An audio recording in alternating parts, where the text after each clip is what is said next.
peeps and creeps, and welcome to Fright Club. I'm Gav, he's Danny. Hello. And we are the Fright Club NI, and thanks for joining us for this brand new episode of Monday Night Frights. And tonight we're going to be talking about Cabin in the Woods from 2012. It was released, written and directed by Drew Goddard. Fantastic movie. Really can't wait to talk about this tonight. But before we go any further, Danny, I have to address something really, really important. What? Have to address the elephant in the room here. A big blue elephant. What is that in your face? And what has happened to the real Danny? I succumbed to the lockdown boredom and dyed my beard blue. I've been thinking about it. See, since the start of lockdown, I was like, I've nowhere to go, I've no one to see, I've nothing else to be at. I should dye my beard a different color. And then because I had like a load of days off work there, just at the start of it, I was just like, grab the bleach and grab the color. We're gonna do it. And she went along with it. I think she's happy with how it's turned out. But at the time, she was just like, "See if you fucking die from like poisoning with the bleach being right under your nose. I ain't taking you to A&E." And I was like, "It'll be fine." I mean, my lungs still hurt, but it's totally worth it because I have a pretty blue beard. Pretty blue. Pretty, so pretty and blue. And my wee gram messaged me after she'd seen a picture of it, and she was just like, "You do know Bluebeard was a mass murderer?" And I was like, "I'm trying to change the name, Gran. I'm trying to take it back, claim it back for the good guys." That fits in with our show, our horror show every week. Exactly. Mass murder and pirates. Even though I think in this movie, mass murder and pirates were not an option. We had other types of mass murderers, but not mass murder and pirates. Well, they're missing a trick there. I don't know, if you look careful, you might see something in the background. Maybe. I was trying to when I was playing the spot game. Yeah, what could you spot? But I didn't see any pirates. Well, we'll go through them all later, and we'll try to name as many as we can. I'm excited. I can't wait to get to that point. But yes, Bluebeard. We love a blue hue, Danny. We do. I'm mad about blue. Look at those blue hues. We love a blue hue. Hues. I did it for the show. It was just for the show. It's all for the show, man. See, it was me that I dyed my beard grey away at the start of this show, and you had to jump in the bandwagon. I did. I was feeling left out with plain all beard. So see how well my grey has kept. But so how long is your blue going to stay? Is it going to be? I think there's only maybe another 10 washes in her, and then that'll be me back to the bleach blonde. Bleach blonde. How did you describe it earlier? Pedo Santa? Well, Anna described me when it was just we had to do a bleach undercoat first, and when it came out, when we washed it out, she called me Pedophile Santa, who again is not an option in this movie. Are you sure? Well, look in the background. Look at the background. Spot Pedo Santa. You never know, man. But yeah, fucking brilliant. Loved watching this movie. Loved speaking about this movie. Whenever we decided that we were doing this earlier on this season, we were giddy. We were like two wee fucking school kids. We love it. We love it, man. It's how anyone could not love it is beyond me. It is the horror fans comedy. Like, for anyone who's a horror fan, I don't see how you could not appreciate this movie. Yeah, it's got everything you want. Exactly. I think it's just such a good popcorn movie. It's one of the best popcorn movies in recent years, I think, and it's got 100%. Everything. It's got a lot of humor, obviously, and it's got the monsters, which we all love to watch, and it's got a lot of inside jokes as well, which is really fun to pick up on. There's a lot of little Easter eggs there that I didn't quite see the first few times I'd watched it, and you sort of find new things every time you watch it. So it's littered with so many fine details. Exactly.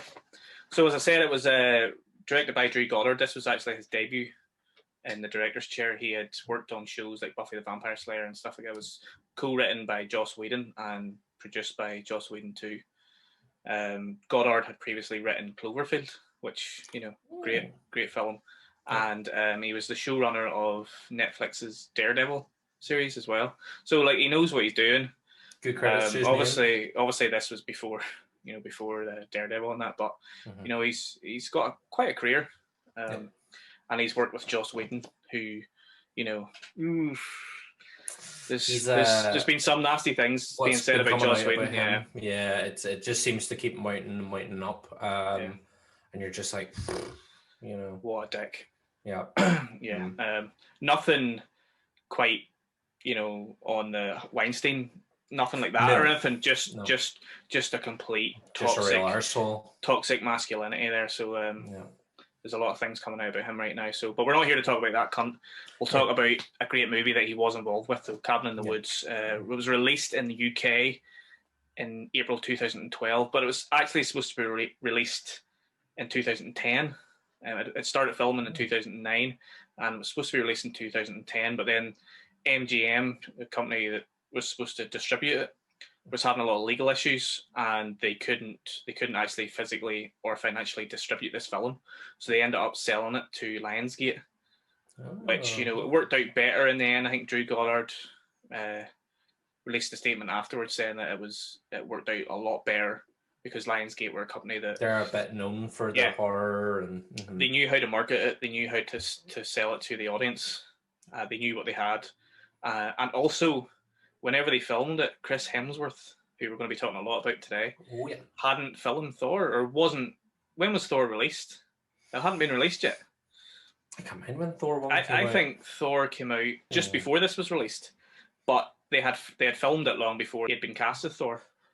So it actually worked out well in the fact that it was released after Thor, because obviously he was a massive star when that film was released, and it got a lot of eyes on the movie. 2011 was when Thor came out. So Thor came out the year before this, and had this been released in 2010, it wouldn't have quite got the eyes that it would have, or that it did get after Thor was released. So it worked out well in the end. Had a budget of 30 million. It only made about 66 million, which is, obviously it's double in its money, but when you think about, it's not a massive profit. I suppose, well, doubling your money is pretty good. It's good, but in terms of box office numbers, you'd like it a little higher. It was a movie that kind of really, really did well on home release, DVD, Blu-ray, and that sort of stuff. Yeah. As is the way with horror a lot of the time. Most horror, especially horror that's released around this kind of budget, or slightly lower, the kind of, it's not an indie movie obviously, but that kind of smaller budget, and the likes of Lionsgate and Blumhouse and those kind of companies are really good at selling it on the home release, the Blu-rays and the DVDs, and this found an audience in people's homes. Yes. So it stars, of course, Chris Hemsworth, who's the biggest star in the movie, but he wasn't. No, when it was being at the time of recording. Yeah. Yes, exactly. So he's a wee young man. He looks a lot younger then. Man, he's so much younger looking. There's so many, I think, of the characters in this as well. You just kind of look at them and you're like, fuck. I know. How long ago? I mean, some of the other casts were not massive names, but they'd been around in a lot of TV shows and other things, like the girl Kristen Conley. She's been in loads of TV shows in America. I can't actually think of any off the top of my head, but I mean, I've seen her face loads of times. Yep. She was in that thing with Kevin Spacey when he was playing the politician. I can't remember the name of that. What was that? Oh, House of Cards. House of Cards. Yep. She was in that as well, and she's been in loads of other quite big American TV shows. So she's kind of the main girl in this, but it also stars Jesse Williams, Anna Hutchinson, and Fran Kranz, who make up the core group. Yep. And of course they're all, trope characters, because the whole point of this movie is that it's a love letter to horror films. They're trope, not tropes. They're turn tropes. They're what is it they say at the end? They make with what they have. Yeah. Exactly. But they kind of are trope characters, and in the scheme of the plot of the movie, they are anyway. The game of the movie that they are. Hemsworth is the jock, or the athlete. The athlete. The athlete, yes. as they call him. Yep. Kristen Conley is the virgin, even though she's not a virgin. She's the virgin type character. That's when we get we make with what we've got. When she's she doesn't even have to say I'm not a virgin. She just kind of looks like, really. Yeah, I know. Which is kind of cool, because I love that scene, man. I love that scene because we'll obviously get to it, but the actor who pops up in that scene, who we kind of get the voice of beforehand. And I think, had you not seen this movie before and you hear that voice, if you are a movie fan, you'll recognize the voice. You'll kind of be like, is that? And then she appears and you're like, fuck. I will admit that first time watching this, I didn't know anything about it, and I did not know that she was in it. because they kept it a secret, and I did not recognize the voice. Yeah. I didn't even put it to. Obviously, I know now. Like, and I'm just like, yes, how could I not? But when you see her at the end, you're just like, oh. That voice I associate so much with her. Will we just say now, or will we get to it? Well, we may as well say it. Spoilers. It's spoiler alert. Sigourney Weaver. Fucking Weaver. It is. We love her. Legendary actress. Absolutely in love with her. You know, fantastic in everything she's in. But her voice just, and then like Wally and Finding Dory, she does the voice in the aquarium, and she just had, I don't know, there's something about her voice where I'm just like, I know, like if she could walk up behind me and I'd hear the voice and I'd be like, Sigourney Weaver, is that you? And I'd be like, Johnny. I wouldn't even look. I'd be like, I can't. Ripley. I'm not worthy. That would be me, just cowering away. I know. She's obviously Ripley, Dana from Ghostbusters, or Dana Zool. There is only Zool. And legendary actress, been in loads of stuff. Yep. Amazing actress. She plays the director at the very end, who we'll talk about quite a bit near the end. But I will say, actually, the Fool again is one of the other characters played by Frank Kranz, or the Stoner is the trope kind of character, the sort of dopey stoner. Which they play a bit with in this because it's quite good. I really enjoy how his character kind of comes together, because you are straight from the bat, you're meant to be a bit kind of like, oh, he's just a wee dummy, but it's how clever he kind of spins it with his bong and stuff, makes it for a very clever joke at the start. It's stupid because like stoners, that isn't how stoners are. No. They don't drive around with smoke coming out of their cars, and that's just not how it is. Obviously they're hamming up here and playing up to that stereotype. But he's one of the most integral characters in the whole fucking film. And then the last character, well, there's two other characters. There's the whore, which is the blonde, the sexy chick, and then there is the scholar, who's kind of like, the sort of cute good guy who's brought along, who's like one of the friends, but nobody else knows him. He turns out to be like, this really handsome, really nice guy, well read, etc., but he also plays the token minority, of course, because you can't have a horror film without a token minority. So do they mention that in the film though? They don't actually make a point of it. No, they don't make a point of it, which again, it's one of those things you're kind of like, they could have done, but there isn't really a need to. I think we all kind of get it. If you're into your horror movies, you kind of get it. I really like, I think the cast in this is excellent.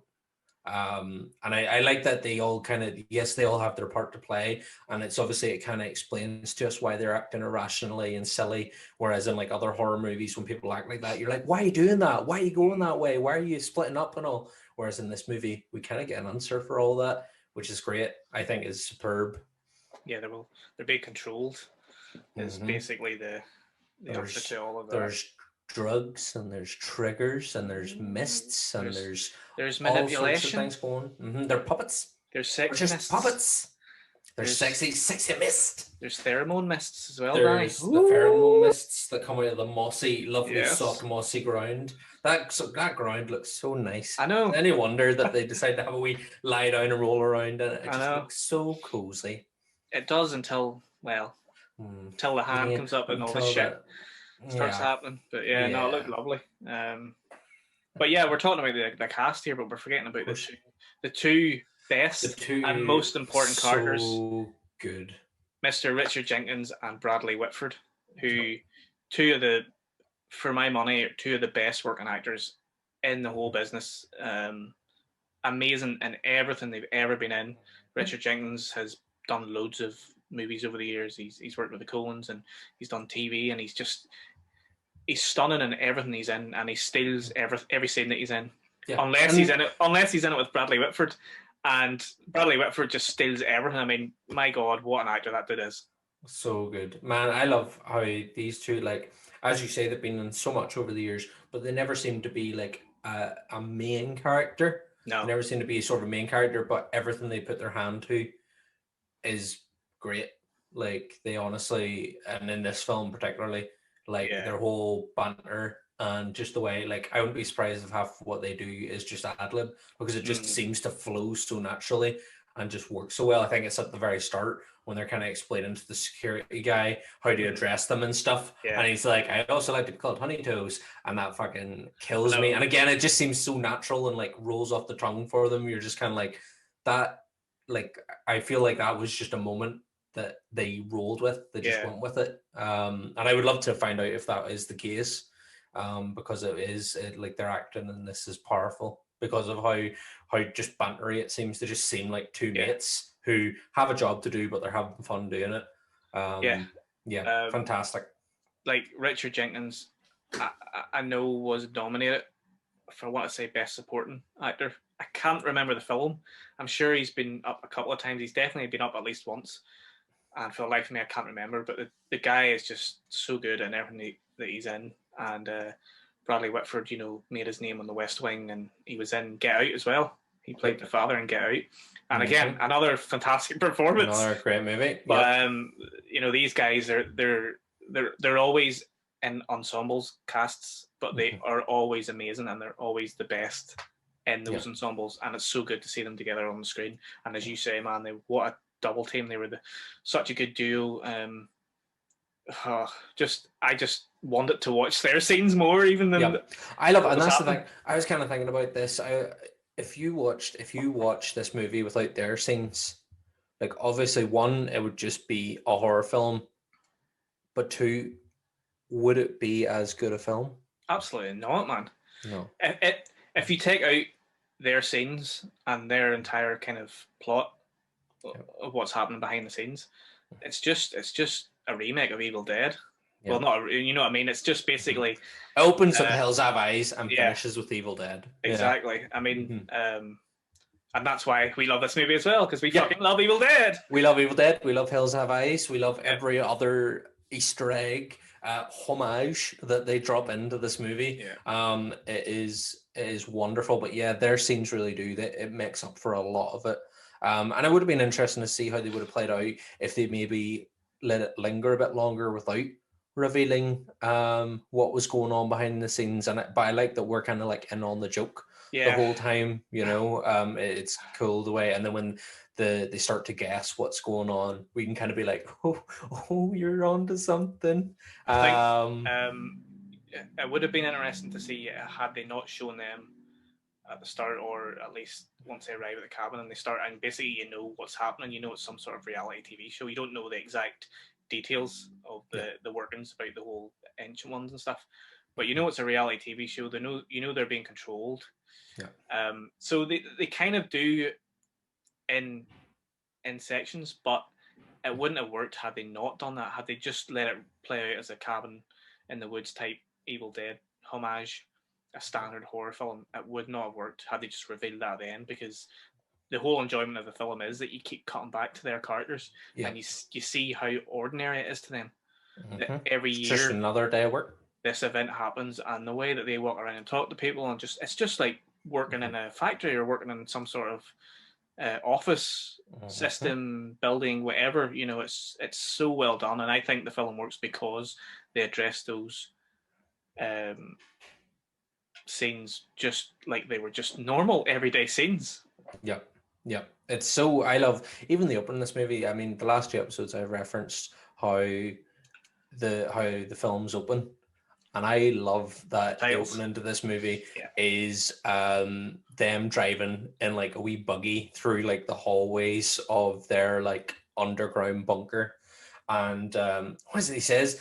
He says something, and your he turns to him and goes, "What?" And then the opening title card just like slams in with a scream, and it's just so like, because it's just like ordinary chatty banter, and then like a scream in and it just seems so random. The reveal of the titles is like the first jump scare in the whole movie. Exactly, and it is so, just the fact he's like, "What?" and then I know it hits you. It's really well done. It's really good editing, and I wish I had written this film. I really do. I love it. Imagine. So, just to sum up, obviously the plot. I mean, everyone who's watching this knows, but basically it's Evil Dead. Group of friends get together. They're going up to a cabin in the woods. in a very remote forest that no one knows about. And they're We basically get the start of it. We get that kind of Hills Have Eyes nod though, with the whole like rundown gas station, and they're in an RV, and that's very much like a big old nod. Well, we forgot about another trope character, the Harbinger of Doom, that is in every single slasher film ever. Mm-hmm. The weird character that warns the group not to go to wherever they're going. You get it in Friday the 13th. Yep. You get it in, it happens in Hills of Eyes. Isn't that right? It basically happens in every sort of slasher movie. Very much. There's always somebody who provides a pre-warning of doom. I think that the best one ever is definitely Crazy Ralph from Friday the 13th. He's amazing. We do love a bit of Crazy Ralph. And his wee bike. Yeah. So you get the Harbinger of Doom as well. Go ahead, Danny. Which again, they make a lovely reference to later on when they're like, the Harbinger of Doom, it's up to them whether they listen to him or not. But they always end up choosing not to listen to him. But yeah, I love that. I love the whole kind of Hills Have Eyes vibes from that bit, with the like all the like taxidermied animals and animal skins and bottles of like pigs' fetuses and stuff just sitting, and then the redneck gas attendant. It's a throwback to Texas Chainsaw as well. Yeah. And especially later on when you get the family, the slasher family that are the pain-loving redneck zombies. Yeah. Because they're a completely different breed from your average zombie. Normal zombies, as we find out. We do. They're very, very different. They don't all just look the same. You racist fucking employee. Don't you know the difference between your merman and your mermaids? I know. We'll get to the merman, man. Man. What a fucking... One of my favourite bits in the whole fucking movie. So good. I love Bradley Whitford. I wish he was in every movie ever. Just appearing, just even cameos, just weak cameos. I'm going to try and contact him to get him on the show. Imagine he came on, we could just be like, what was it like working with the merman? We'll talk about this, we'll talk about Get Out. I'm sure he's been in a few other horror movies. 100%. But yeah, I just want to talk to him and just be like, you are fucking amazing. You rock. I know. So anyway, back to the film. Absolutely, yeah. This is not the Bradley Whitford show. But it could be. It could be. Oh my god, let's do a spin-off. Oh my god. I'll just interview him, like just a podcast of us talking to him about life. I know. I love his voice as well, man. It's just so calming. Anyway, I'm feeling a wee bit. Do you know what I'm getting, Danny? What? I'm getting a husband's bulge. For Bradley Whitford. I love that man. Reading for the diaries, it's husband's bulge. Oh, legendary. Gav's over there with his husband's bulge. So obviously it's we know that this cabin is a reality TV show as such, but then you find out the details about it, that it's been controlled by an underground bunker, which is massive. Massive. They have loads of different departments. There's maintenance. There's tech guys, there's chem department, there's a zoological department. I swear all these people who are doing like cryptozoology degrees right now are planning for this. This is what they've watched Cabin in the Woods and they're being like, I know. I'm ready. I'm ready to take up the mantle when it comes to cryptozoologize these mythical beings that will then be used to create some sort of ritualistic mass killing of youth. You know what, man? This is the time. Bring it on. I mean, I've said was it like a targeted ad thing for some online courses, which is like cryptozoology, $13.99, and you know what? Might just do it. Might do it. Definitely not a scam. Definitely not a scam. Oh, it doesn't want my details or anything. If it's been on Facebook, it's 100% not a scam. But I mean, we will advertise if you give us ad revenue. We will do. Then if you need any references, just phone up Audible and Funko as well. Phone them up. Yes, they'll approve us. Don't worry. So slowly revealed that this whole thing that we're witnessing with this Evil Dead is a sacrificial game that has been created by a secret department of the organization. Organization, I suppose. Organization. They've got a weird kind of like, the symbol reminds me of, what do you call the film? Is it Krull with Liam Neeson? And he's got the blade thing. And that's when I see the symbol, it reminds me of like that boomerangy frisbee blade. Anytime I see it, I'm like, looks like Thon Thingy. Thon Thingy. Thon Thingy. But yeah, so it's obviously it's like an organization / cult / religion, because they kind of do the wee prayer and kiss the wee medallions and then go and pull the lever. Pull the lever, crunk. Pull the lever, crunk. But yeah, so we kind of it kind of builds out. We, as you said, we go from thinking it's possibly like reality TV battle reality type thing to full on religious cult worshipping ancient ones. I would not say it's a cult. I don't like using the word cult. It's definitely an organization. Yeah. That is somehow part of the US government, but it's a worldwide thing, obviously, because they revealed that there's a department like theirs in Japan. There's one in Germany. Spain, there's Buenos Berlin, Aires. yeah, Argentina. There's one in Sweden. And there's a few around the world, and we assume that they're kind of in all the major countries of the world. You could assume that there's one in Ireland. I mean, if you think it's Ireland's, wait a minute, the Leprechaun. Yeah. Warwick Davis. We're on to you, Warwick. We're on to you. I like that. I like that we kind of get that from the start. Is that it's a global thing? There's the kind of the start we found out the Swedes have failed. And we kind of wonder, well, failed at what? We don't really get a lot about what they failed in, but then we get to see the screen. We get to see like a feed from Japan, and we see they're basically the girl from The Ring, straight away. So it's kind of like, right, okay. I love how this film, it is a wee bit on the nose, but the US version is obviously the horny teenagers that go to a retreat. And they have to survive, monsters or creatures, whatever it is. Evil Dead, And then the Japanese version is basically, weird, possessed, creepy looking, floaty, ghosty girl wearing like a nightgown, very, very similar to The Ring, or very similar to even The Ring and other similar kind of Japanese movies from the 80s and 90s and that kind of idea. And then you go to Sweden and you only see like a fleeting screen of their event that they failed at, but it looks like The Thing.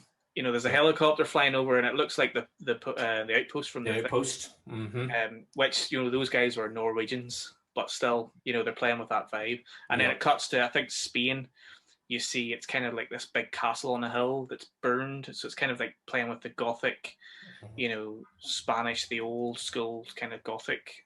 Get that there. I think Buenos Aires was one of my favorite ones because it was like basically King Kong. They had devil horns. Yeah, it's like a big giant ape, isn't it? King Kong with devil horns on. Yeah. And I assume that, I haven't read into it, but I'm going to guess that that's some sort of play on some sort of South American legend or myth or something, but it's such a clever film, and I love that. I'd love to see more of that, and I've been 100%. really hoping that somebody will come in and just do some sort of spin-off or something from one of those other countries. Imagine a TV series where it was like each episode was a different country and its approach to the ritual, but obviously it would have to be pre Cabin in the Woods, because, well, as we know, all comes to an end. Doesn't work out in the end. All comes to an end. The ancient ones rise up with that big molten hand. I think that's the only bit in the movie where I'm a bit like, the graphics are a bit kind of dodge, and I'm, considering all the other stuff that happens before. Some of the CGI is a wee bit dodgy. The elevator scenes when when there's giant snakes and fucking, but there's so much going on that it's just a feast for the eyes and you don't even really care. So it's just absolute chaos and carnage, which again, I think anyone who is a horror fan will just appreciate that it is just absolute guts and gore, but it's entertaining guts and gore. It's not gross. It's just a lot of blood. There's some really gross parts, but they splice it up with pretty well written humor. I mean, there's a couple of lines that's kind of like, oh god, but again, it's it's a homage to what we love, and Yeah. Like horror movies, cheesy, yeah, a lot of it. Because she gets, the main girl gets a lot. She gets a lot of like zinger one-liners and stuff. But again, you kind of ask yourself, well, would she come out with that naturally, or is that an effect of whatever gases she's been breathing in? Because again, we see a lot of that throughout, like when they want to stay clumped together. And then they release the gas in front of Chris Hemsworth. And he's like, actually, no, we should split up. We'll cover more ground. So they're obviously being manipulated to speak a certain way as well through whatever chems are using on them. So yeah, again, a lot of the dialogue, you're kind of like, would you say that? Or is this all part of the manipulation?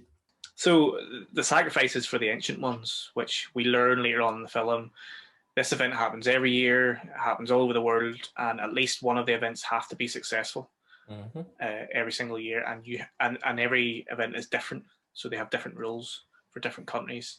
This one is that the 5 people have to die. Well, the Virgin actually doesn't have to die.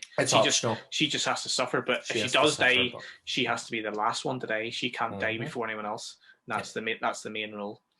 And every time someone dies, they offer up the blood to the Ancient Ones, and they have that sort of ritualistic pull the lever, and then a wee hammer smacks like a capsule of blood, and it trickles down and feeds into the silhouette of whatever stereotype that particular character is. I love, even from the start, the manipulation, how much it goes into. Like you've got like the stoners obviously being given some weed, but it's not his weed, so he doesn't actually take it. And we've got the hair being dyed blonde. Is that a choice of her own, or is that some form of manipulation? And the whole game is being set up before they've even reached the cabin. It's all been sort of established and manipulated from the get-go. Aye, that's what really is interesting to me. How far did they go? When did the game initially begin? How did they pick these five people? Who Chris Hemsworth's character, Kurt, I think his name is, speaks about it's his cousin's cabin. Yep. So, like, he's not in on it, obviously. So, is his cousin in on it, or does his cousin know somebody that's in on it, or is he just lying just to get them all up there? And is it something that's illegal that he's kind of, do we even taking part in for the sake of it? Like, did the cousin actually talk to him about it, or was it just a message? Because even at the start, the Virgin character, she's just been the lecturer that she's been sleeping with has just broke up with her over email. But did he do it? Was she manipulated into going on the trip because she wanted to get over him? Yeah.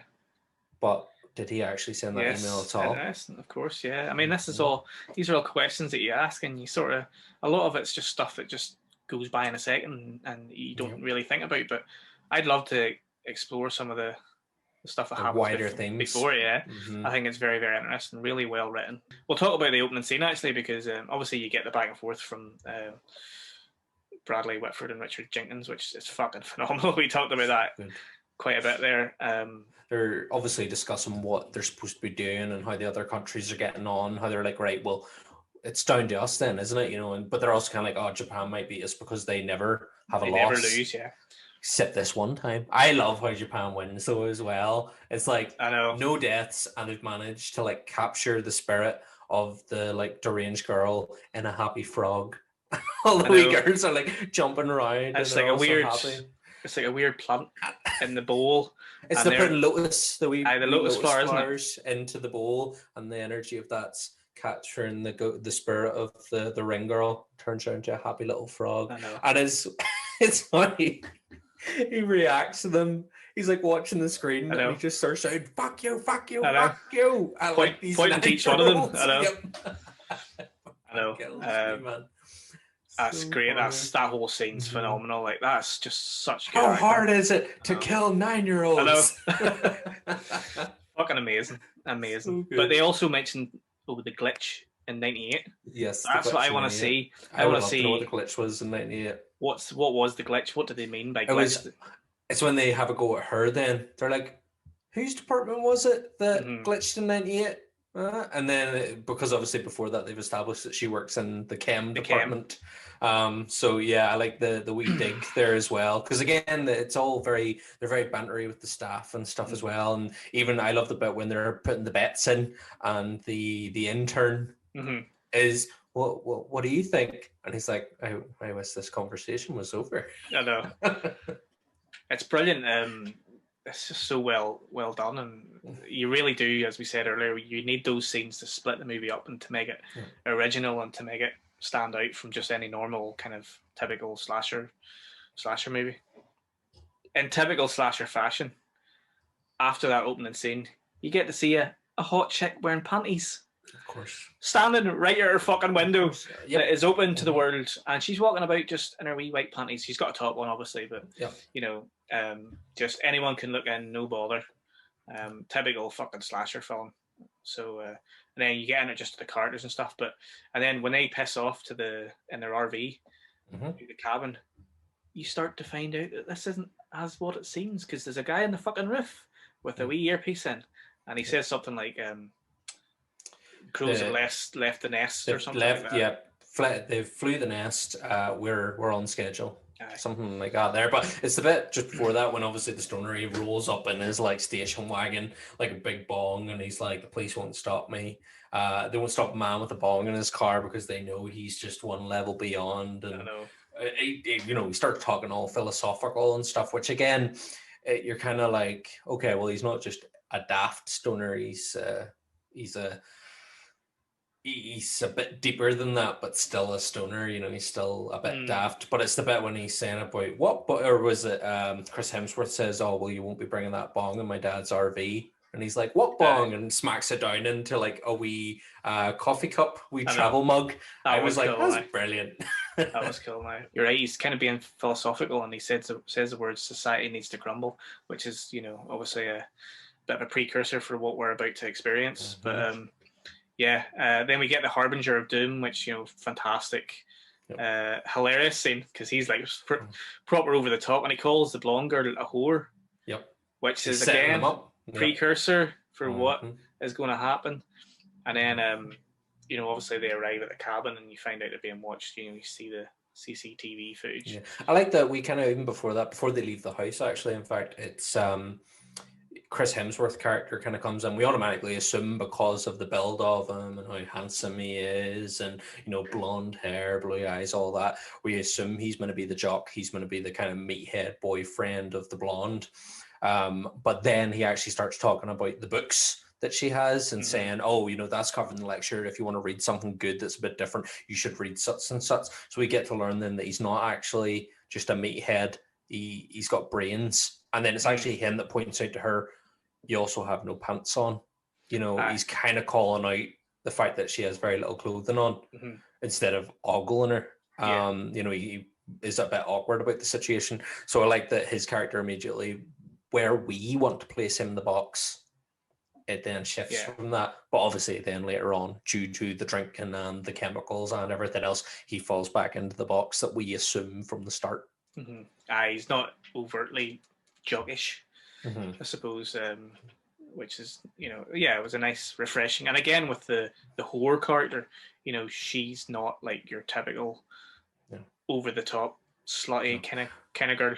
No, we've only just learned that she's only dyed her hair blonde that day, which again is that an outside influence, because they want her to be that part. What's influenced that, but she also was then made to feel conscious about it. When the main character kind of doesn't take her on about her blonde hair, she's a bit like, "Oh no, I'm getting conscious about this now." She's conscious about having blonde hair, whereas a typical kind of whore character or slut character would be like blonde anyway and be proud of the fact that they're a dumb blonde sort of thing. So they get to the cabin, and they discover the cellar. Obviously they have a few drinks, and you get a bit of setup and what's going to happen with the mirror scene where the scholar has the opportunity to see Kristen Connolly's character take her clothes off, and he decides against it. And then they start discovering that the cabin's a bit strange, a bit weird, and they open up the cellar, and that's when all the shit, you see all the trinkets, and that's it's not even sure. It doesn't even happen they don't find the cellar straight away. Is it not they're playing Truth or Dare? Remember they're playing Truth or Dare and they're drinking, and the blonde character starts acting slutty with the wolf, which immediately, the way they react to it, it seems like it's out of character for her to do that. So again, we're kind of wondering, right, well, what's going on? Because is this something she would normally do or not? And then when they're asking the virgin character, you know, Truth or Dare, and they automatically go, oh, she's going to pick Truth because she's not going to want to do the Dare. And it's like, oh, well, Dare then. And then the cellar door flaps open in Evil Dead-esque style. We get the cellar door flap open once again. When that happens, I'm just like, Evil Dead! Woo! I know. I mean, it literally is just taking out Evil Dead, just the way you see it. And even there's a couple of shots at the beginning of the movie when they arrive in the cabin. Pardon me. Which is just taken from Evil Dead as well. That nice big wide shot of the front of it, and it looks like the two windows are kind of like eyes and the wee mouth of the door and stuff. Also, one thing about the cabin, it doesn't look that big from the outside. No. But whenever you get scenes that are shot inside the cabin, it looks fucking massive. Yep. It looks like there's quite a lot going on. You know, let's split up. It's like, it's a bloody cabin, man. There's like 4 rooms. What do you mean split up? And they're like, oh, let's not get lost. And how are you going to get lost in this cabin? So it's like the fucking TARDIS. Exactly. TARDIS cabin. I know. But so they go down into the cellar, and it's just, you know, you sort of think that you're going to get the basic kind of like jump scare type, you know, creeping into a cellar basement. It's not quite like that, but they discover all these cool fucking trinkets that you call them, and you don't know what they are, but then so many callbacks to whenever the purge happens at the end. What sort of things do you see? Obviously, you get the white mask. You get the white mask. You see the painting of the little girl. You see the wedding dress. You get the wedding dress, one of them. The necklace.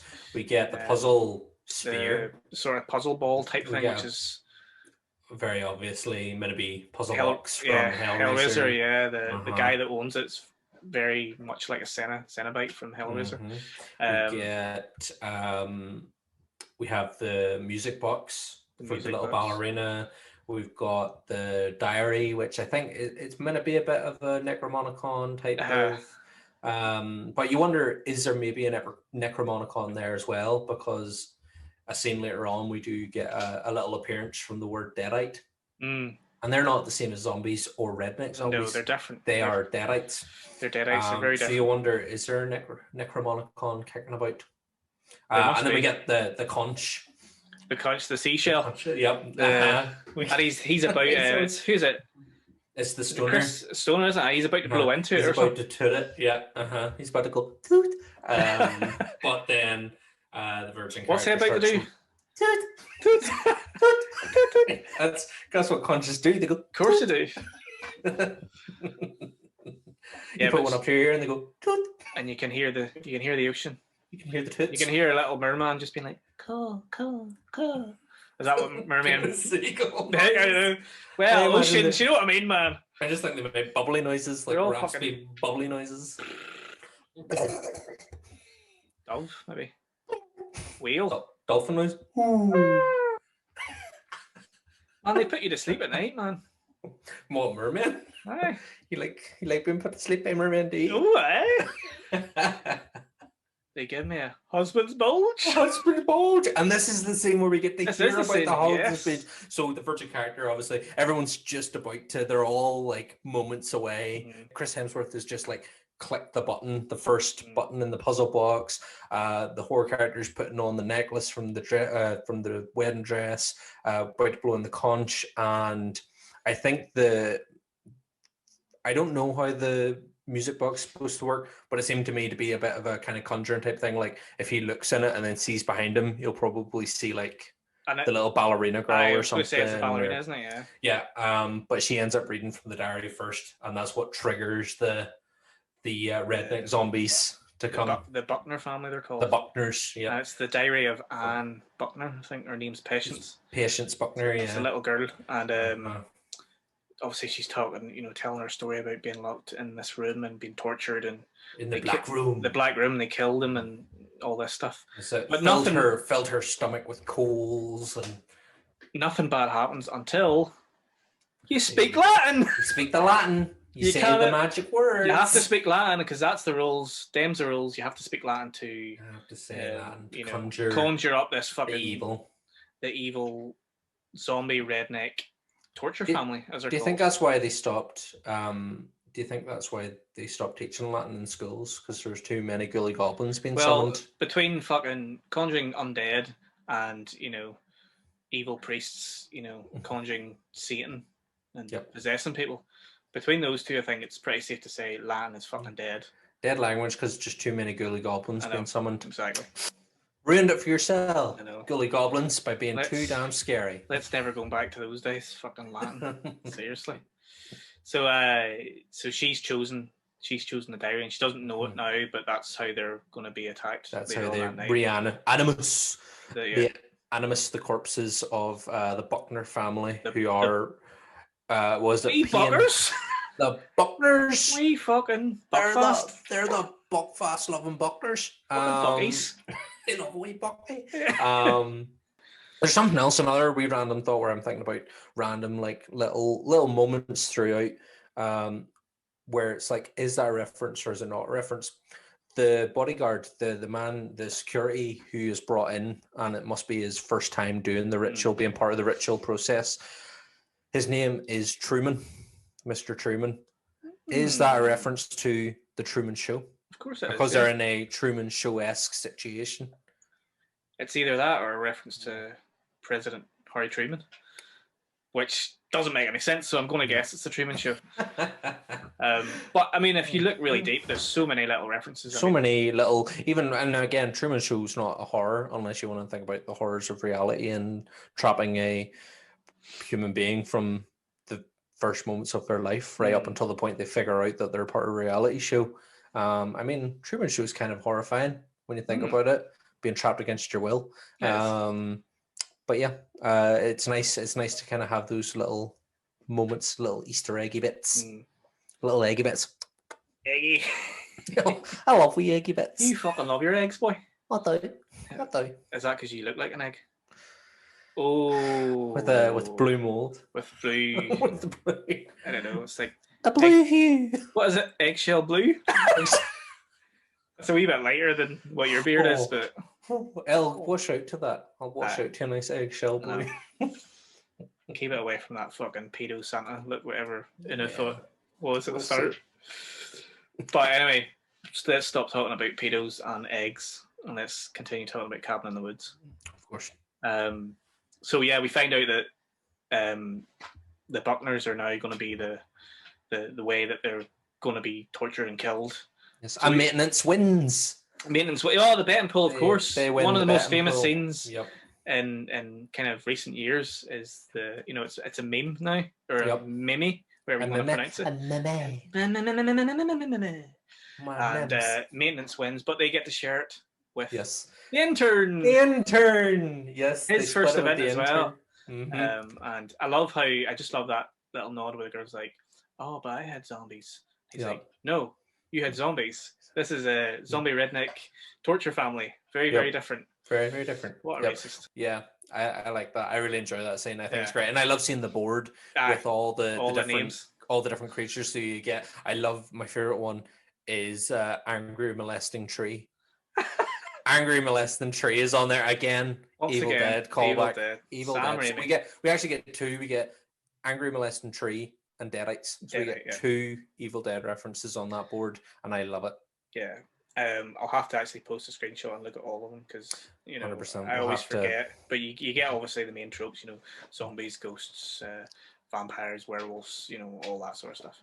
Well, we never get to see a merman. Merman is on the board, but Merman's on the board. And Mr. Bradley Whitford's so disappointed. So never going to get to see a merman. Never going to get to see a merman.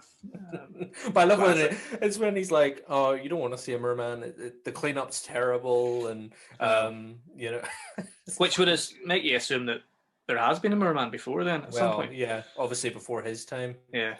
But I love it even before that when it's like, do you remember when it used to be we just had to throw a virgin into a volcano? And he's like, how old do you think I am? Exactly. So obviously this is going way back. This ritual, it's the oldest time itself, probably. Well, I think that was the original ritual, and then over the years they've had to expand out because the ancient ones got bored. Can't just be throwing as people you in would. volcanoes anymore. Yeah, you have to actually, bring in werewolves and torture families and. Yep. Where'd all these nightmares come? Well, we can learn that they're remnants of ancient times, the nightmares and stuff. But I mean, they must just have to keep adding to it because they even have murder robots by that point. How new are they to the collection of nightmares? I just love how inventive they got when you see the Purge and you see all the different monsters. There was actually over 60 types of monsters that were created for this film, and doing a wee bit of research before it. The special effects company that worked on this film was Heather Langenkamp, Miss Nancy Thompson, and her husband. They own a production company, a special effects production company, and they did all the effects and prosthetics and makeup and all sorts of stuff. But they had to invent some monsters as well, and apparently they had about 140, 150 people. Yeah, crazy, man, when you think about it. Like, that's why you have to look at the back, in the background, and see if there's a wee weird Santa hat ringing about, or a wee Krampus, a wee dodgy pirate or something. You never know. A wee pirate, a wee Krampus. Who knows? There's definitely a leprechaun in there somewhere, man. There's definitely. There has to be. I'm trying to think of all the ones you see. I think we'll get to it. I was going to say one of my favorite ones in it, but we'll get to the scene. We'll get to it. We're nearly there. I'll hold on to it for now. But we find out that Japan fails. We spoke about that already, and so the pressure is on the US to deliver. And if they don't deliver, the world's gone. That's it. The end of the world. It's not a change. It's not something small. It's not people might die. It's like literally the whole world will vanish. The ancients will rise up and destroy everything. And destroy everyone. So they're releasing the pheromone mists, which makes them all makes them all horny, and Kurt and the whore go out and they start to have sex, and that's whenever you first have the first murder. It's when they're going out and they're starting to undress and all, and it cuts back to the office and all the male employees are standing just like gawking at the screen. But then she doesn't immediately. She runs off. Then they're all like, "Oh!" It's like, right, come on, everybody, get back to work. I know. And then your guy, the guy Truman, the guards, like, do we really have to see this? And he's like, you gotta show them the goods. We're not. It's like we're not the only ones watching. You gotta show them the goods. As if the ancient ones are all sitting there like cocks in hands, being like, "Come on, show me those wee titties." Show us the ditties. As if they give a fuck. Yeah, it's very funny scene, and eventually the whore dies. She gets beheaded. It's when she's lying there in the lovely soft moss. She's lying in the lovely soft moss, and it's like half of a garden shear gets impaled through her hand, and she's screaming again. See that there? See stuff going through hands and feet, man. I know. Like, it's even, I was watching the other night, we watched True Romance, and it's the corkscrew going into James Gandolfini's foot. And even that there, like, that's not a horror movie, but see, even watching that corkscrew go through his foot. I know. It feels more real when it's like feet and hands, isn't it? Yeah, don't stab your feet, don't stab your hands. Eyeballs is another thing, man. Can't bear to see eyeballs getting cut and stuff. I know. So, obviously, this is it now. The shit. The killing has begun. Shit has hit the faneth. Kurt runs back, and they all find out, some mad's happening. There's murders outside the cabin, and then they start to get controlled again, because that's whenever he says we need to stay together. But then the mist comes out, and he says, no, we need to split up in this small tiny cabin. Like, for fuck's sake, the TARDIS. And then they all get locked in their rooms. And then this is whenever the stoner finds the fucking camera. We get the hint beforehand when he's sitting in the room on his own reading. He says he's like, I gotta go read a book with pictures in it.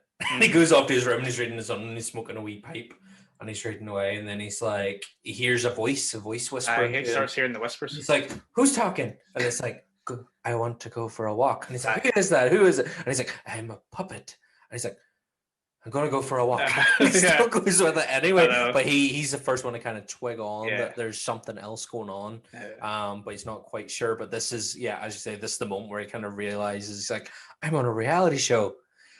My parents are going to think I'm such a burnout. When he's standing up against the window, that's when they're freaking out. Back in the hub, the central hub of the whole thing, they're freaking out, being like, oh God, he's on to us. Get maintenance down there or something. And then they're like, oh wait, no, hold on. Jonah, or is it Jonah? You call Judah, I think it is. Judah, yeah. Judah's coming in to save the day. And he does well. You think he does? Yeah. He stabs him in the back, and then he pulls him into the grave, and you think that he's gone, he's dead. Yeah, that's him. Because Yeah. we get the ceremony again, the ritual, pulling the lever, and the blood coming down into the full silhouette. Yep. So that just leaves Kurt, the scholar, and the Virgin.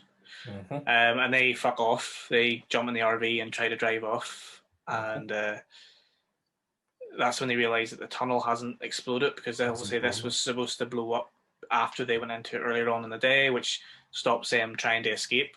So we get a wee bit of a desperation mode where they eventually click the wires together and it happens. Yep. And that's actually, that seems a bit of a bum clencher, like, because you're kind of like, oh, are they actually going to get away with it? And is the tunnel, you're kind of rooting for the bad guys in this moment, because you're like, oh fuck, you need to blow the tunnel or they're going to get away.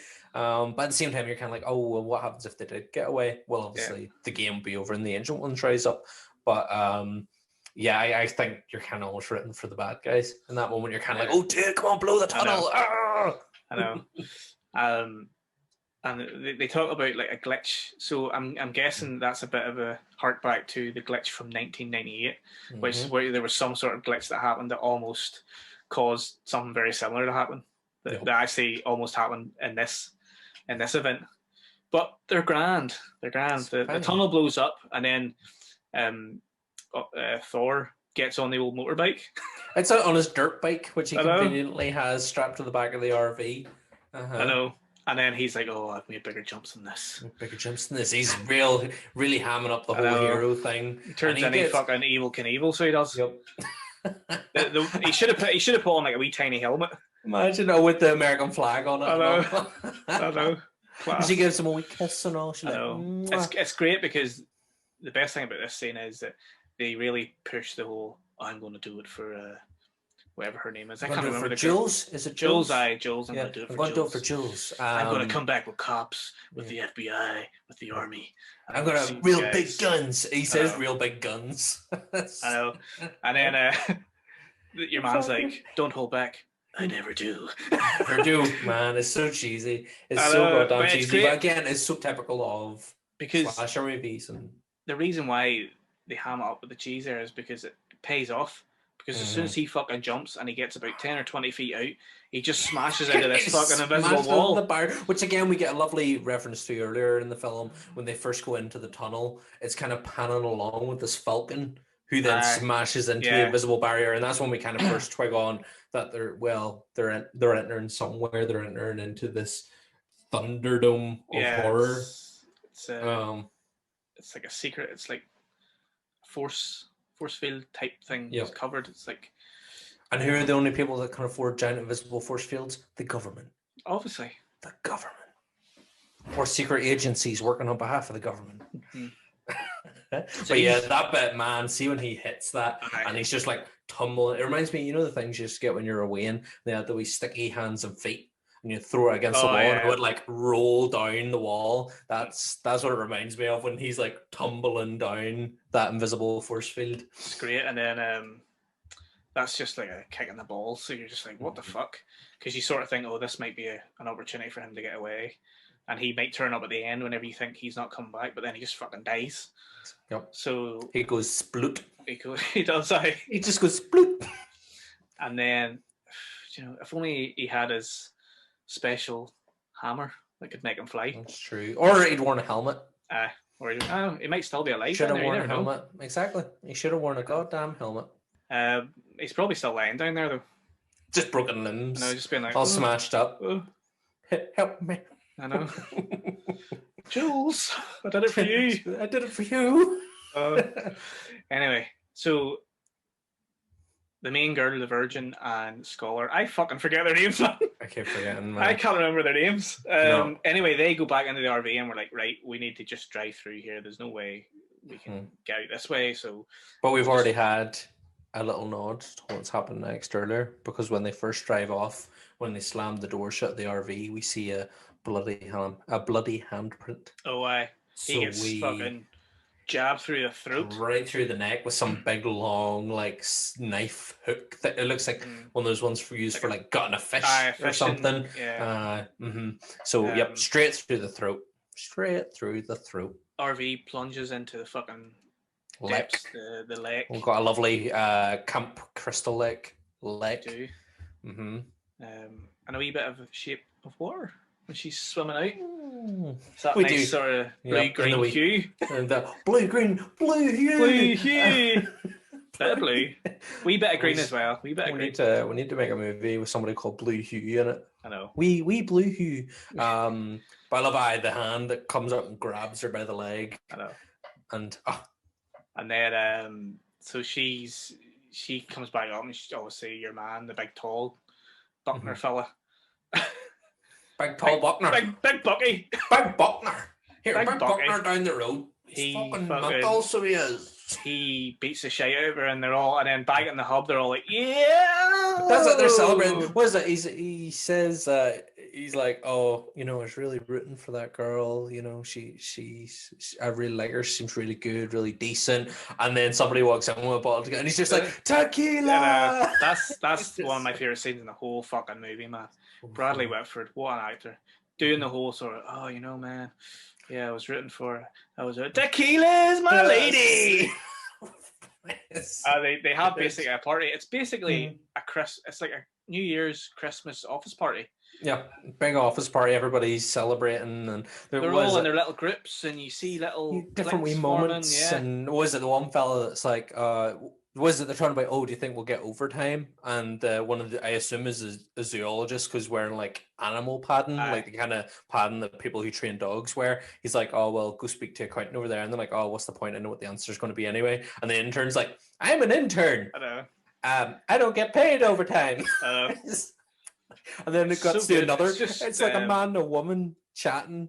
And the man's like chatting away to her, and she's just like completely blank. And he's like, I know how much you like opera, so I brought you 2 tickets to that favorite. And she just walks off. She just fucks off. It's just like something you would see in any sort of office party, in a sitcom or a movie or something. Just little moments, and it really adds to the humor and the authenticity of the fact that this is just normal everyday life for these people. For them, yep, they're completely desensitized to the whole. And I love the fact that they play with. They have an intern who's new. They have the guard who's new, but they have people that have been doing this for 20 years. They have, that kind of mixed range of different levels of employment. And I love that. It really adds to it. Yeah, and that's when we find out, of course, from, I think, is it not the security fella's like, oh, well, she's still alive.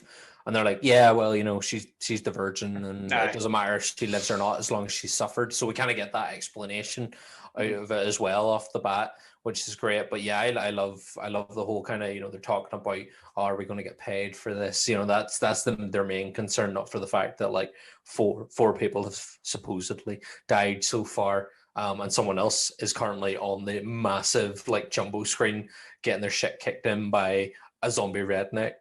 That's another great thing about this is on the massive screen behind you can see it all happening, getting thrown about like a fucking rag doll. Which I don't know why the guy didn't just fucking kill her. No, he's kind of playing with her. But again, they're lovers of pain. They love to. He has to torture her pain and. Big Bucky can do whatever he wants. Big Buckner just loves a bit of banter. Wee bit of buckfast. Here, and then this is when you find out that the fool is no fool. He has survived. No fool at all. And turns out he's a bit of a tech whiz. Yeah, is that why? He fucking knows his shit. So in the grave, when he's fallen into the grave, he's realised that this isn't a grave. This is a secret doorway to something else, and it's a wee service hatch. He saves the Virgin from Big Bucky with his telescopic, with his big bong. With his big bong. Big Bucky got big bonged. He got big bonged on his big head. I know. And I love whenever he throws her into the grave, or he doesn't throw her. He takes her into the grave, and he's like, "Oh," and there's like. You look over and there's parts of the fucking Judah Buckner. Yeah, Judah Buckner's in bits, like, yep. Oh, I had to slice that guy up. Yep. He's just so matter of fact about it. But I love it. It's even before we just get to that, and it's your fella's he's talking to Demolition, and he's like, "Oh, you guys with the what did we tell you about making that explosion happen? We almost had another 87 incident." And they're kind of like, it was a glitch. We didn't get the order. And he's like, "I'm only busting your balls." And they're like, "No, but the glitch, it came from above." And that's when the whole thing stops. And then the red phone rings. Aye. And they're like, "What do you mean? Which one isn't dead?" And that's when we found out then, of course, that the stoner isn't quite stone dead yet. No, he's alive. Alive and well. Oh no. He's no fool. He's no fool at all. Fool me once. Whatever that saying is, I don't know. So they go down, they discover that in this grave it's actually an elevator. Mm-hmm. And they're like, "Fuck it, let's go down this elevator. Why not? We've come this far. We need to find out what the hell's going on." So they go in this elevator and they go down. Fucking amazing scene, man. From this point onwards, it's just like, I just love it. Yeah. It's absolute chaos and carnage, and we get all those creatures and awesome monsters. I love the glass, the 2 glass panels that kind of view out to. And was it first we get the werewolf? We see the werewolf that like jumps at them from the dark, because I love how it's just black, it's like pitch black, and then the creatures like jump out. Well, the werewolf jumps out and then it moves again, it kind of slides down a bit and across, and then she's looking at the Cenobite. Well, the reference to the Cenobite. Well, there's in between that, there's a wee smoky. Oh, there's Smoky Ghost. Smoky Gully, aye. Who's Smoky Gully Ghosty. Yeah. Who's like, and then screaming. Yeah, and then you get the Cenobite type character. Cenobite with Blade head. Saw blade head, saw blade body. Yeah. With his wee puzzle sphere, and we get the ballerina with the rows and rows of teeth. Toothy ballerina. Mm-hmm. Yeah, we get them, and then she's losing her mind. The virgin character's absolutely losing her shit. And we get that lovely pan out, and we get to see all the little elevator rooms. I love it, man. I know, so good. Absolutely. And you get to see you get to see snippets of what you're going to see in the Purge. Mm-hmm. One of the ones you see is like the scorpion that's got the big weird blade on its tail, and then there's a few other. Yeah, you see a tarantula, and you see giant tarantula, cobra, you see killer robot. We see the cobra rattlesnake. We see like serial killer, like they're like wearing like hospital gowns. So I assume they're meant to be like serial killer psychopaths, and obviously the Cenobite. And you see the 2 twins from The Shining down in the bottom. There's 2 twins standing, holding hands. Killer clown. Just loads of. If you just need to pause it and look at it, and because there's so much. You get to see a few more when the Purge actually happens. So they go down to the elevator, and they manage to make it past the security guard, and they get into this sort of control room. It's zombie hand. It's a fella comes in with the gun, and he's like, "You step out," and it's just the virgin. He's like, "You step out," and she's like, "But why?" And then the zombie hand like tickles the security guard's foot, and he freaks out and starts shooting at it, but ends up falling down, and they end up attacking him with the like the garden shear bit. And then it's the hand is the way everybody's like, "Good job, zombie hand." I know. And it's like crawling over and starts like squishing the guy's face. It just crawls up in his face just as the elevator closes, and you're just like, "Oh, what's he going to do? He's going to poke out his eyeballs or something." Pick his nose. I know. Get some boogies. Stinking, man. But yes, they go to the control room. The armed guards come in, like full tactical armed guards shooting at the control room, and then they press the button. There's no way out, so they just hit the button that just says the Purge button, and they smash it, and then I just fucking love this scene. The doors just fly. So good. It's all the guards are in between the elevator doors, and it's just ding, and then you just know. And as soon as the doors open, all the monsters come out. Just fly out. The werewolf jumps out. Giant snake comes. Yeah. There's a giant bat. Giant bat creature thing with like a predator mouth. I know. And then what other monsters are there that we see? We see like vomit spewing mutants. We see sort of like a surgeon who's wearing like a meat mask, and we see my favorite's the unicorn. I fucking love the unicorn. The way it's just like this majestic white unicorn, and then it just stabs a boy in the guts with its horn. I know. It's so good. It's so funny. It's taking revenge because it was fucking hunted for its horn and legend, and it's like, you know, unicorn's blood. So they're just like, fuck this. Yeah. You know, everyone thinks that we're just like cute horses with horns on our heads. Fuck that. Dead. No, stab.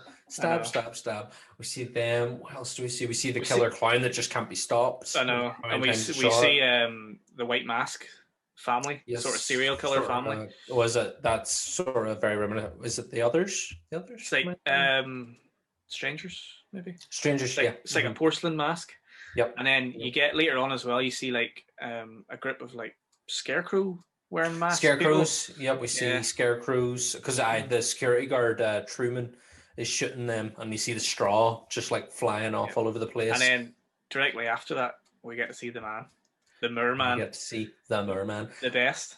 Hadley gets knocked away. He falls down, and it's like kind of misty and smoky and mad. Yeah, that's Truman's blown. He's blown himself up because he's been eaten by the scarecrows. So he pulls like a grenade, and that's what blows him back. And he's lying there, and the ears are ringing. We get the sound of the ears ringing, and then from the fog, from the smoke, we hear a gurgling and the merman. And the merman pulling himself along the floor. I love the design because he's got a wee blowhole. Yeah, he's the wee blowhole at the back, which all the blood flows out the blood, and it makes a mess. He's got the horrible, like, lank, wet hair, and it's just grotesque looking. It's got like no neck. It's just like this head on a body, like fat body, and it's just like a blue. But man, blue. It's so good, and it's just him when he's just like, no fucking way. I know. He finally got to see a merman. You finally got to see the merman, but he's the one that gets me. The ultimate irony of it all. Yeah, he gets eaten to death. No. And then obviously all the mad shit that's happening, they kind of get away and they escape, and then they find out that they finally meet the director, Sigourney Weaver, who explains it all to them. It's always been about youth and the stereotypes, the archetypes are up around them. They can see the silhouettes that have the blood coming down them, and she explains. And they're standing probably what looks like the most southern part of their facility, because you can actually see below as the gods, the ancient ones' pits. Yeah, and she explains to them that the virgin has to be the last one to die, or the last survivor, so you have to kill him. He has to die or the world's over. That's it.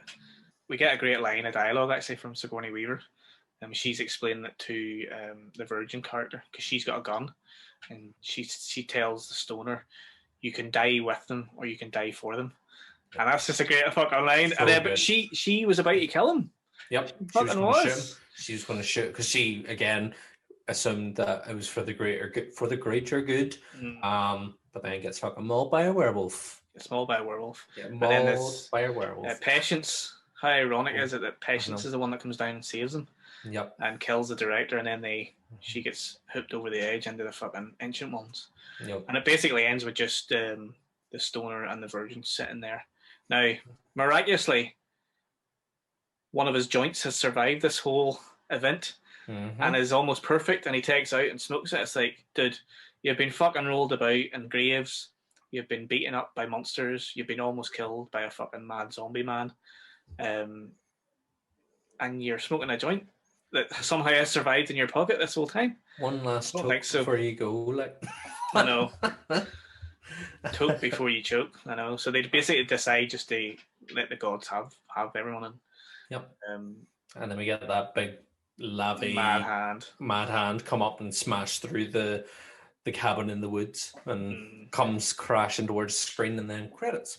Yeah. We get that awesome 9 Inch Nails outro song. But yeah, the big hand was a bit sort of like, could have done without that, like, but well. Yep. The implication was enough. It was fine. I mean, the whole thing was, it was over the top, so, that's good. It's all good. Fucking brilliant film. So one of the best popcorn films you'll watch in recent years, anyway, I think. Over the top as fuck, but so enjoyable and so much fun to rewatch it as well. Because as I said earlier, you'll discover little Easter eggs in there. So many little homages to everything we love about horror. I know, brilliant, man, loved it. So goddamn good. I know. What would you give out of 10? Just if you're, how many frights would you give out of 10? I'd give it an 8.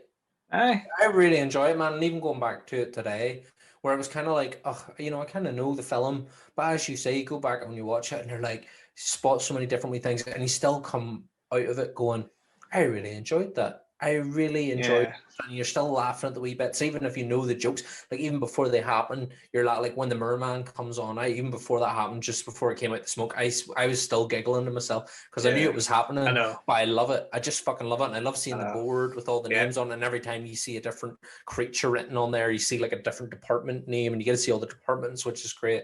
And yeah, there's just so many wee things, and you still, I think no matter how many times you watch it, you just really enjoy yourself watching it. Yeah. I think the acting's really good in it as well. Obviously, we spoke about Richard Jenkins and Bradley Whitford. Yeah, they're the most powerful performances in it. But again, everybody's great in it. I don't think there's anybody that really lets the side down. Yeah, I think what actually makes it really good is that the 5 actors in the cabin, you know, they play it like a straight horror movie, which balances out well with the humor from the other side, you know, behind the scenes. Because there's a moment whenever Kristen Connolly especially and Chris Hemsworth really put in some really good acting here whenever Jules dies and he goes back to the cabin. Like, that's really good fucking solid acting. Obviously, I mean, he's a great actor. Like, he would go on to become Thor, for fuck's sake, and do loads of other cool movies after that. But just a great fucking movie, man. Love it. As you say, just a real horror fans comfort watch. Good. Great idea as well. I mean, I will say I didn't actually realise this, but there was a lawsuit that was taken out a couple of years after the film was released by an author called Peter Gallagher. He had written a book called The Little White Trip: A Night in the Pines. And apparently there was a lot of similarities with the theme and the plot. I don't actually know the plot of the book, but I'm guessing that it has similar themes and plot to the movie. But the case got dismissed in the end, so there mustn't have been much to go on there. But but happy days. Well, that's all we've got time for this week on Monday Night Frights. Thanks for joining us. As always, you know what you have to do, lads. Comment and subscribe. Here, there, wherever side. everywhere. I don't know where. I don't know. One of those sides. Hit the fucking subscribe button if you can. If you enjoy our videos, support us. Go to our website as well, www.thefrightclubni.com, and click that support tab and give us some money, because we don't make money at this. So it'd be cool if we could, like, you know, buy ourselves a cup of coffee.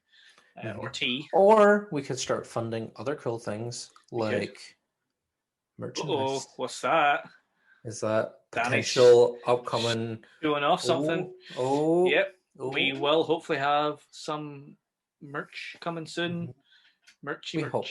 So we'll see how it goes. We're not announcing anything official just yet, but we will have hopefully something coming soon. And if you can support us anyway, that would be amazing.